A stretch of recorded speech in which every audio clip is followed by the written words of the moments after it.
Hello, എല്ലാവരും സുഖമായിട്ടിരിക്കുന്നെന്ന് വിചാരിക്കുന്നു. ഞാനിവിടെ സുഖമായിട്ടിരിക്കുന്നു കേട്ടോ. ഇന്ന് എനിക്ക് നല്ല ഫ്രഷ് ആയിട്ടുള്ള കുറച്ച് അയലമീൻ കിട്ടിയിട്ടുണ്ട്.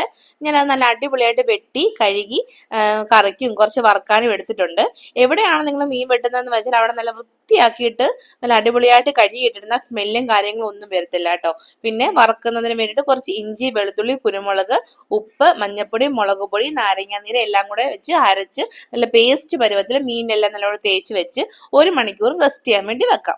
അപ്പോഴത്തേക്ക് നമുക്ക് മീൻകറിക്ക് ആവശ്യമായ തേങ്ങ, മഞ്ഞൾപ്പൊടി, മുളക് പൊടി, ഇവിടെ തോട്ടുപുളിക്ക് പകരം ഞാൻ വാളംപുളിയാണ് കേട്ടോ ഉപയോഗിക്കുന്നത്, കുറച്ച് ഉപ്പ്, അങ്ങനെ ഈ അരപ്പും നല്ല അടിപൊളി പേസ്റ്റ് പരുവത്തിലാക്കി വരാം. നമുക്ക് എത്രത്തോളം ചാറ് വേണം അത്രത്തോളം വെള്ളം ഒഴിച്ച് തന്നെ നമുക്ക് അരച്ചെടുക്കാം. അതിനുശേഷം ഗ്യാസിൽ ചട്ടി വെച്ചിട്ട് അതിലേക്ക് വെളിച്ചെണ്ണ ഒഴിച്ച് കടുകിന് പകരം ഞാൻ ഉലുവയാണ് പൊട്ടിക്കുന്നത്. ഉലുവ പൊട്ടി കഴിയുമ്പോൾ ഇഞ്ചി വെളുത്തുള്ളി ഇടുക. വെളുത്തുള്ളിയുടെ ടേസ്റ്റ് ഇഷ്ടമില്ലാത്തൊരു വെളുത്തുള്ളി ഉപയോഗിക്കേണ്ട. ഗ്യാസും കാര്യങ്ങളൊക്കെ ഉള്ളവർ വെളുത്തുള്ളി ഉപയോഗിക്കാൻ ഒരു തെറ്റുമില്ല.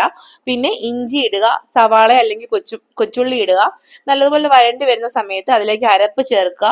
ഒരു 10 മിനിറ്റ് അടച്ചു വെച്ചിട്ട് ഒന്ന് തിളപ്പിച്ചെടുത്ത ശേഷം മാത്രം മീൻ കഷ്ണങ്ങൾ ഇട്ട് കൊടുക്കുക. പിഴുപുളി ഇടുക. പിന്നെ മീൻ കഷ്ണങ്ങൾ ഇട്ട് കൊടുത്തിട്ട് നമുക്ക് അടച്ചു വെച്ചൊന്ന് വേവിക്കുക. വെന്ത് വരുമ്പം ഒരുപാട് ഇട്ട് ഇളക്കാൻ നിൽക്കരുത്. കുറച്ച് വെളിച്ചെണ്ണ ഒഴിച്ചിട്ട് ചുറ്റിച്ചെടുക്കുക. നല്ല അടിപൊളി മീൻകറിയാണ് കേട്ടോ.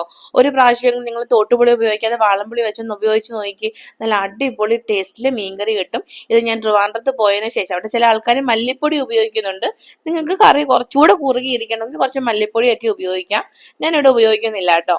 പിന്നെ കുറച്ച് മീൻ ഞാൻ വറുക്കാനും വെച്ചിട്ടുണ്ട്. അപ്പൊ എല്ലാവർക്കും ഇന്ന് ഉച്ചയ്ക്ക് എന്ത് മീനാന്ന് വെച്ചാൽ കമന്റ് ചെയ്യുക.